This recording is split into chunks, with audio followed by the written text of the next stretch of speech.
Hello দোস্ত, welcome to my YouTube channel. আমি মাঝি চলে এসেছি নতুন একটি ধামাকাদার ব্লগ ভিডিও নিয়ে। তো এখন বাজে ঘড়িতে 4:30। তো আমি এখন বেরোচ্ছি। আমি রাজকুমার পালকে নিয়ে আমি এখন যাব কলকাতা। ইডেনের পাশে একটি মাঠে খেলা আছে। তো পরপর দুটো ম্যাচ আছে, একটা অফিস খেলা রাজুদার, আর একটা হচ্ছে হাফ প্র্যাকটিস আছে। তো দুটো খেলা, ওই জন্য একটু ভোর ভোর করে বেরোলাম। প্রথম খেলাটা 8টা থেকে শুরু হবে, যেটা অফিস খেলা, আর ওই প্র্যাকটিসটা শুরু হবে 1:30টা থেকে। তার জন্য এখন বাজে 4:30। তো ফাইনালি গাইজ আমরা এখন বেরিয়ে পড়লাম। রাজুদা এখনও উঠিনি। রাজুদার বাড়ি আমার বাড়ির থেকে 4 কিলোমিটার দূরত্ব। তো যাওয়া যাক রাজুদাকে নিয়ে কলকাতার উদ্দেশ্যে। ফুল ভিডিওটা দেখতে থাকো, ধামাকাদার একটি ব্লগ হতে চলেছে। আর ভিডিওটা যারা যারা দেখছো, লাইক কমেন্ট শেয়ার অবশ্যই করে দিও। বেথুয়া থেকে কলকাতার দূরত্ব গাইস 150 কিলোমিটার রাস্তা আমাকে এখন এই রাতের বেলায় আমাকে সফর করতে হবে। তো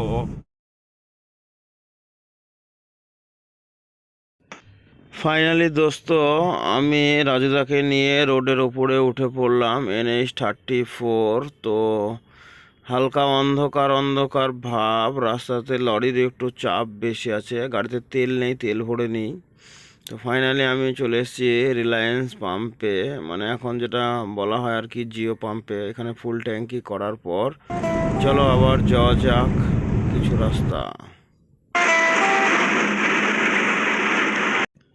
এটাই হলো সেই কৃষ্ণনগর রেল ব্রিজের নিচে দিয়ে যাওয়া হচ্ছে জায়গাটা।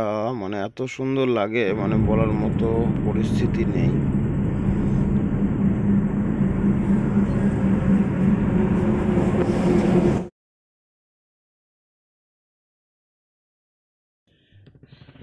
এটাই হলো সেই কল্যাণী টোল প্লাজারের সামনে। এখানে আমার গাড়ির ফাস্ট্যাগ থেকে 105 টাকা ব্যালেন্স কেটে নেওয়া হবে।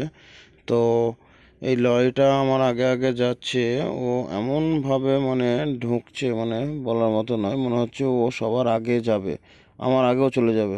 মাথাটা ভিড়িয়ে দিচ্ছে আস্তে আস্তে, দিয়ে মনে করলো ঢুকবে আমার আগে। আমি ওটাতে ঢুকবো না, আমি পরেরটাতে চেঞ্জ করে নিলাম।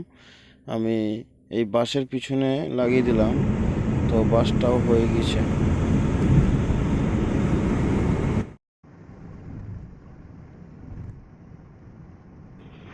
তো টোল পার করে চলে এসেছি আমি এখন বড় জাগুলি মোড় থেকে আমি এখন বাঁ দিকে নেব। আমি NH-34 ছেড়ে দেবো, কেননা আমডাঙ্গা বারাসাত এগুলো খুব জাম হয়। আর আমডাঙ্গা থেকে এটা 25 কিলোমিটার, আমডাঙ্গাটা খুব ভাঙা রাস্তা। আমি এই বাঁ দিকটা নিয়ে বেরিয়ে যাব আস্তে আস্তে।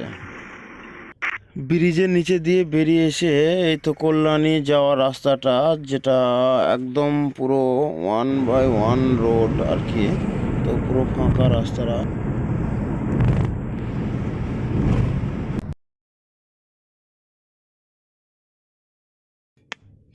ভাই, এরকম ফাঁকা রোড পেলে যে কোনো ড্রাইভারের গাড়ি চালাতে খুব ভালো লাগবে। আর গাড়ির স্পিড 100 ভাগানো কোনো ব্যাপারই মনে হবে না, একদম ফাঁকা, আবার ডবল।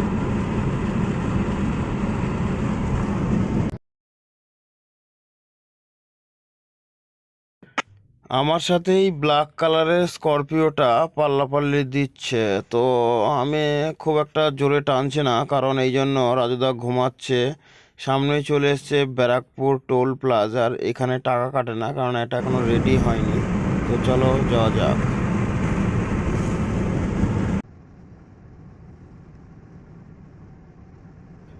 ভাই, টোল পার করার পর ওই ব্ল্যাক কালারের যে স্করপিওটা আমার আগে আগে আসছিল, তাকে আর দেখতেই পেলাম না। অনেক চেষ্টা করলাম যে ওকে সামনে নেওয়া, আমি একটু গাড়িটা স্পিড দিতে টেনেছি আর চলে গেছি।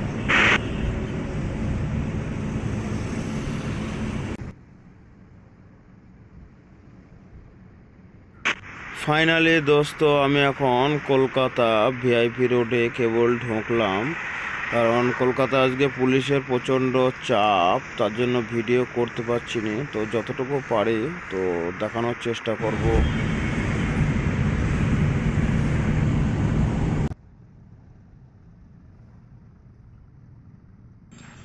ফাইনালি আমি এখন চলে এসেছি মা ফ্লাইওভারের উপরে। কলকাতার সব থেকে বড় এবং উঁচু ফ্লাইওভার হলো মা flyover. ITC royal Bengal hotel. এই দেখো হোটেলের ভিউখানা দেখো, শুধু মানে দেখার মতো ভিউ। আর হোটেলও হচ্ছে সেই কন্ডিশনের হোটেল। সামনেই দেখা যাচ্ছে সায়েন্স সিটি। আর এটাই হচ্ছে সব থেকে উঁচু ফ্লাইওভার, মানে এর থেকে উঁচু ফ্লাইওভার কলকাতায় আর কোথাও নেই। আর হোটেলের ভিউটা দেখো শুধু, মানে এত সুন্দর ভিউ, মানে বলার মতো না।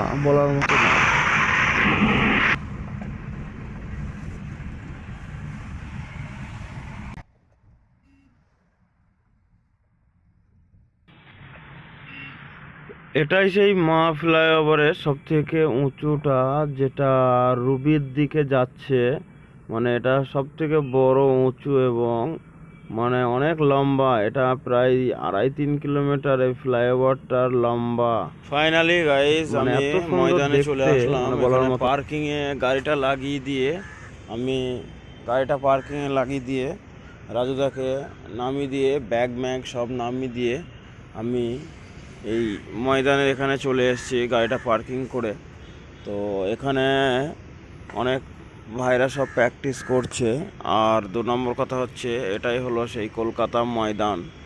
এখানেই সমস্ত রকম খেলাধুলার প্র্যাকটিস করানো হয়, বা বড় বড় যে ক্লাবগুলা, মোহনবাগান, কালীঘাট, মোহামেডান, সমস্ত ক্লাবগুলা এইখানেই সব আছে। এই ময়দানের ভিতরে খেলা হচ্ছে, তার জন্য অ্যাম্বুলেন্স গাড়ি এসে দাঁড়িয়ে গেছে নিয়ে যাওয়ার জন্য আর কি। রাজুদার খেলা হচ্ছে এই পিছনের এই মাঠটায়। তো রাজুদার নেমে চলে গেল তাড়াতাড়ি করে, কারণ অনেক 2টো ম্যাচ আছে, একটু তাড়াতাড়ি যেতে হবে মাঠে, তার জন্যই একটু তাড়াতাড়িই গেল। আর খেলা শুরু হয়ে যাওয়ার কথা আছে 8টা থেকে, তো তার জন্য সকাল সকাল বেরিয়ে চলে গেছে। আমি ভেবেছিলাম এরা ফুটবল খেলার প্র্যাকটিস করছে, কিন্তু না, এরা হকি খেলা খেলছে। এই দেখো হকি নিয়ে সব খেলছে, আর আমি সামনেই গাড়ি পার্কিং করে দাঁড়িয়ে আছি।